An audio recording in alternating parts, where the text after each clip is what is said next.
There have been a number of developments overseas today. Dozens of people have been killed after Russian missiles struck a military training center in western Ukraine early this morning.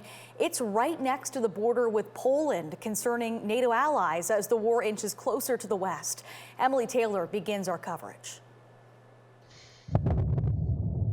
A military training center just 25 kilometers from Ukraine's border with Poland. That was the target of Russia's latest airstrike that killed at least 34 people and wounded over 130, bringing the war closer to NATO's doorstep. The military alliance has been cautious not to become too involved, but U.S. officials said today NATO will respond should any of Russia's attacks strike its members. We will defend every inch of NATO territory, even as we seek to provide military assistance to the Ukrainian fighters who are bravely defending their homes. Now reduced to rubble in the bombings, the International Peace and Security Center was the site of many NATO training missions and the home of a Canadian Armed Forces operation to train Ukrainian military.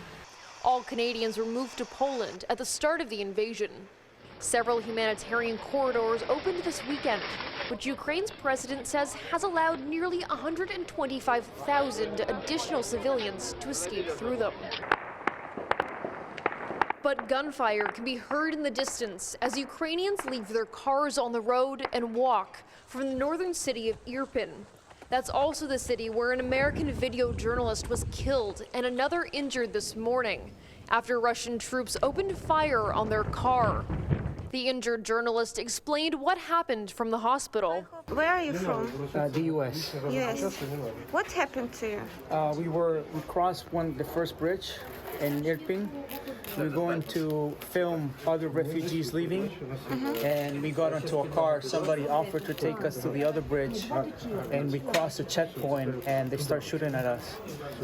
So the driver turned around, and they kept shooting. It's two of us. My friend is Brent Renault, and he's been shot and left behind. A New York Times spokesperson said 50-year-old Brent Renault was a talented filmmaker who had worked at the Times before, but was not on assignment with them at the time of his death. And aid is expected to arrive in Mariupol today. More than 1,500 people have died in that city since the start of the invasion, as Russian airstrikes have razed buildings and prevented food and medicine from entering. Our humanitarian convoy is 2 hours away, with only 80 kilometers remaining. We're doing everything possible to fight the resistance of the occupants, who block even the Orthodox church priests who are escorting the convoy with food, water, medication. As the UN estimates at least 2.6 million people have fled the country since the invasion, more peace talks between Ukraine and Russia are set to begin tomorrow. Emily Taylor, CHCH News.